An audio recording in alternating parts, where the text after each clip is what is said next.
So hey guys, welcome to my channel. तो इस video में हम करने वाले हैं क्लास 5 का माय बॉडी का चैप्टर 1 का माय बॉडी। तो चलिए स्टार्ट करते हैं। तो चलिए, our body works like a machine with the help of various organs present in. हमारा मतलब जो बॉडी है वो मशीन की तरह काम करता है। कैसे? क्योंकि उसमें जो मतलब बहुत सारे ऑर्गन्स प्रेजेंट रहते हैं उसकी वजह से। Organs are special structures present in our body that perform specific functions. अब ऑर्गन क्या होते हैं? ऑर्गन वो स्पेशल स्ट्रक्चर होता है जो कि हमारे बॉडी में होते हैं और वो हमें हेल्प करते हैं स्पेशल फंक्शंस को परफॉर्म करने में और बहुत सारे अलग अलग फंक्शन को परफॉर्म करने में। Heart, eyes and stomach are some of the many organs present in our body. Examples क्या है? हार्ट, आइज और स्टमक कुछ ऐसे ऑर्गन्स हैं जो कि हमारे बॉडी में हैं। Our body consist of many systems. हमारे बॉडी में बहुत सारे सिस्टम है, जैसे कि स्केलेटल सिस्टम, अभी हम पढ़ेंगे ब्रीदिंग सिस्टम, तो ये स्ट्रक्चर्स भी। और आगे हम पढ़ेंगे कि लॉन्गेस्ट बोन और स्मॉलेस्ट बोन कौन सा है। A system is a group of organs that work together for a particular function. अब सिस्टम क्या होता है? सिस्टम वो ग्रुप होता है ऑर्गन्स का जो कि एक साथ वर्क करता है एक पर्टिकुलर फंक्शन के लिए। For example, we studied in class 4 that the mouth, the food pipe, the stomach and the intestines form the digestive system. अब हम लोग क्लास 4 में क्या पढ़े थे कि जो माउथ, फूड पाइप, स्टमक और इंटेस्टाइन्स जो होते हैं वो डाइजेस्टिव सिस्टम को बनाते हैं। Similarly, the nose, windpipe and lungs help us in breathing. और तो उसी की तरह यहाँ पे नोज़, विंड पाइप और लंग्स हमें ब्रीदिंग में हेल्प करते हैं। मतलब डाइजेस्टिव सिस्टम में कौन कौन से पार्ट्स थे? माउथ, विंड पाइप, स्टमक और इंटेस्टाइन्स। और इसमें ब्रीदिंग में कौन कौन से पार्ट है? हमारा नोज़, विंड पाइप और lungs. In this chapter we shall study about the breathing system, the skeletal system and the sensory organs present in our body. अब इस चैप्टर में हम पढ़ेंगे ब्रीदिंग सिस्टम, स्केलेटल सिस्टम और sensory organs के बारे में जो कि हमारे बॉडी में प्रेजेंट है। सबसे पहला टॉपिक है हमारा द ब्रीदिंग सिस्टम। हम लोग ब्रीथ कैसे करते हैं? All living things take in oxygen and give out carbon dioxide.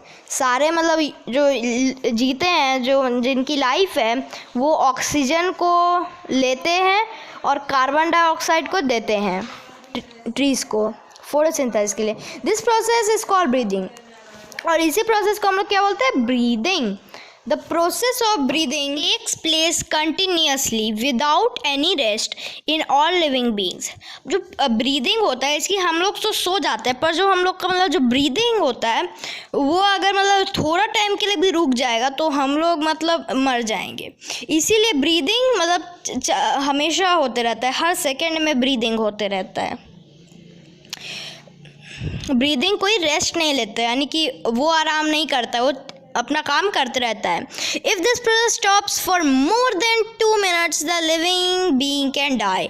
अगर ये ब्रीदिंग का जो प्रोसेस है वो 2 मिनट से ज़्यादा के लिए रोक देंगे हम लोग, तो हम लोग मर भी सकते हैं। Which parts of our body are involve when you breathe? अब कौन कौन से पार्ट इन्वॉल्व होते हैं जब हम लोग ब्रीथ करते हैं, तो ये अब हम पढ़ेंगे। The air that we breathe in और inhale enters our body through the nasal opening the nose. अब पहले वो कहाँ जाता है? जब हम लोग ब्रीथ करते हैं और या फिर इनहेल करते हैं, इनकी लेते हैं जो ऑक्सीजन को, फिर वो हमारे बॉडी में एंटर करता है और सबसे पहले वो जाता है नेसल में, जो कि हमारे नोज में होता है। The nose is connected to 2 balloon like structures inside the body by the tube called the windpipe. अब हमारा जो मतलब नोज होता है वो 2 balloon like structure ऑर्गन से होता है। ये आप पिक्चर में भी देख सकते हैं, 2 balloon like स्ट्रक्चर है। और वो कहाँ से जाता है? विंड पाइप के मदद से। आप देख सकते हैं यहाँ पे पे ऐसे जो बना हुआ है ना, उसी की यहाँ पे जो लाइन जैसा बना हुआ है वही है विंड पाइप। यहाँ पे पिक्चर में भी शो किया गया है। The two balloon like structure are called lungs, और टू बैलून लाइक जो स्ट्रक्चर है वो लंग्स होता है। In the lungs oxygen is taken up by the blood and carbon dioxide is unloaded. अब जो क्या होता है, लंग्स में जो ऑक्सीजन होता है वो ले लिया जाता है, इनहेल किया जाता है, कार्बन डाइऑक्साइड होता है एक्सहेल किया जाता है, यानी कि छोड़ दिया जाता है।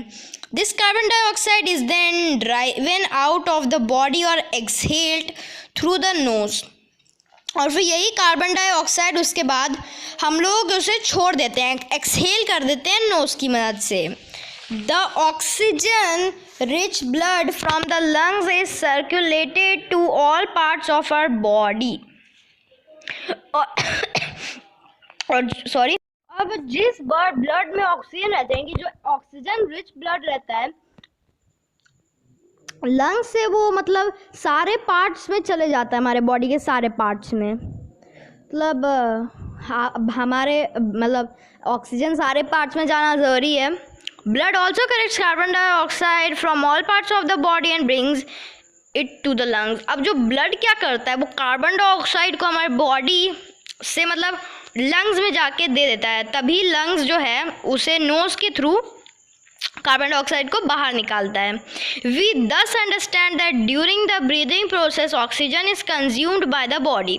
फिर हम ये समझ चुके हैं कि जब ब्रीदिंग का प्रोसेस होता है, जब ब्रीदिंग चलता है और हम लोग ऑक्सीजन लेते हैं बॉडी के मदद से, this help different organs to get energy to perform different body functions.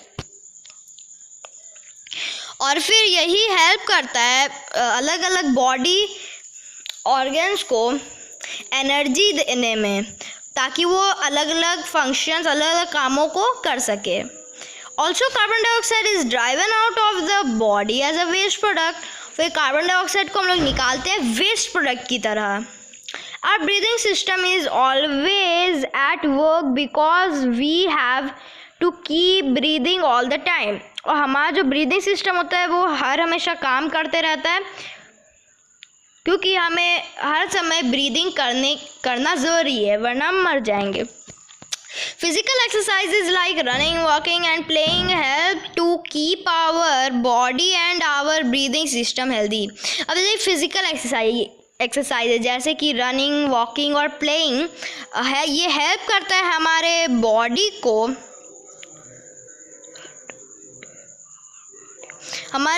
को हेल्प करता है और हमारा ब्रीदिंग सिस्टम को हेल्दी रखता है। अब यहाँ पे हमारा सेकेंड टॉपिक है the skeletal system. The skeletal system makes the framework of the body. अब जो स्केलेटल सिस्टम होता है वो फ्रेमवर्क बनाता है, यानी कि हमारे बॉडी को शेप देता है बोन्स की मदद से।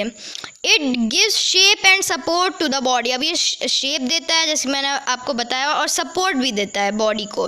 The skeletal framework also protects the inner delicate organs. अब जो ये फ्रेमवर्क होता है, जो स्केलेटल जो फ्रेमवर्क होता है, वो बहुत सारे अंदर वाले ऑर्गन्स को प्रोटेक्ट करता है। The skeleton of an adult human being is made up of 206 bones of different shapes and sizes. अब जो मतलब जो एडल्ट यानी कि जो बूढ़े लोग होते हैं, उनका जो स्केलेटन होता है वो 206 बोन्स से बनता है, जो कि अलग अलग तरह शेप्स और साइजेस के होते हैं।